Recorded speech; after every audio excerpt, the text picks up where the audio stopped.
start a video about a Cummins than driving in it. So I'm gonna give you guys some information and the background history I know on my 91.5 Dodge W250. Nothing about this truck came like it was factory, and I'll give you guys all the history on that, what all's been done to it, and what my plans are for it. I got this truck back in April, and I've done some changes to it, nothing too crazy. I painted the dash and the door panels, did a little bit of work to it, retimed the motor, had to fix the injection pump. But if you look at my previous videos, you'll see the first time it started, and after 5 years, it sat in the backfield of a scrapyard for 5 to 10 years. So after I got it started, I began driving it, and it's where it is now, being the end of September. So it's not a whole lot of time, but good 4 or 5 months of change has happened to this truck. And I will give you guys all the information on it now that I'm back at my house.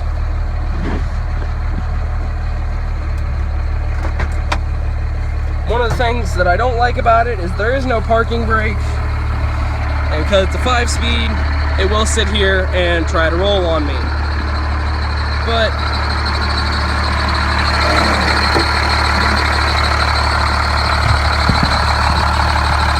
let you guys see it running for a little bit.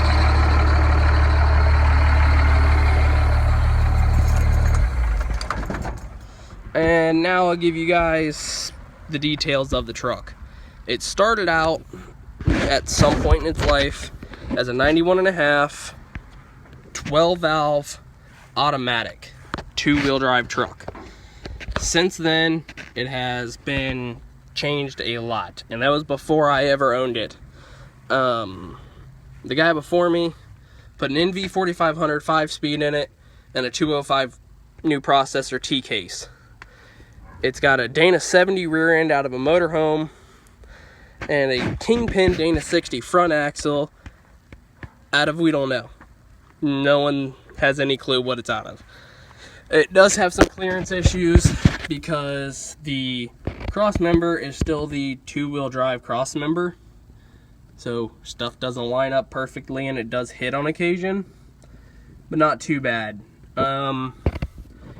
When I first got the truck, I got it running, took it for its first test drive, and the gearbox fell off the frame, causing it to hit a van in the industrial park.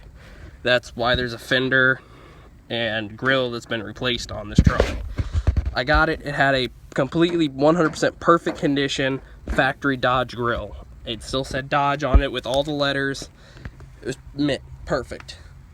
Well, in that wreck, the hood from the van popped up and broke the grill, dented the fender, and broke this light.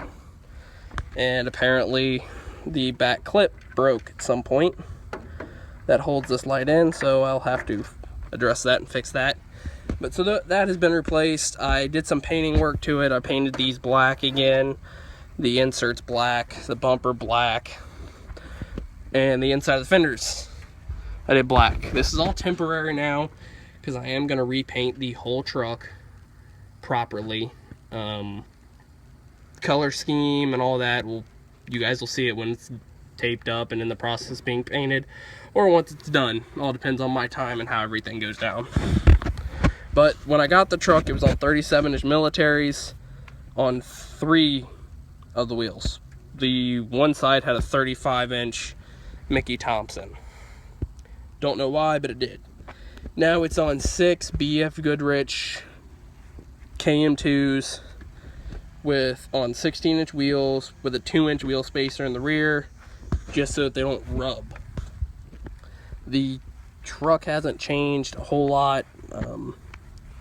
I'm gonna paint the flatbed, paint the cab, do a bunch of undercarriage work. But for right now, it's still pretty much the same old truck. I put a seat cover on it, painted the dash, door panels, steering column. That's about it.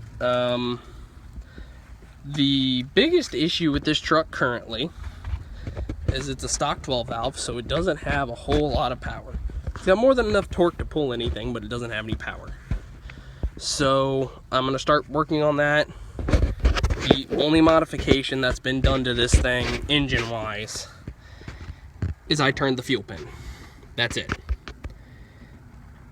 The quote-unquote smoke screw, the fuel screw, all that is still the same place it was when it rolled off the Dodge factory lot.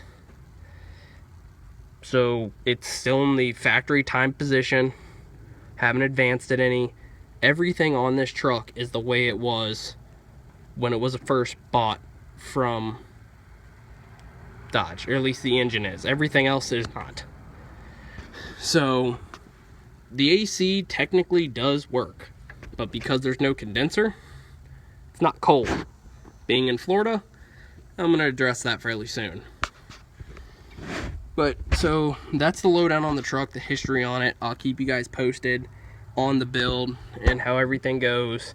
I've got a couple other truck builds, a Ford Ranger that I put a V8 in that I've been working on since back at like the freshman year of high school, so like 4 years ago now. Since then I've now even graduated, so it's been a while. That truck hasn't ran in a long time, and I'd like to get it up and going again, but I got this, and this kind of took precedence.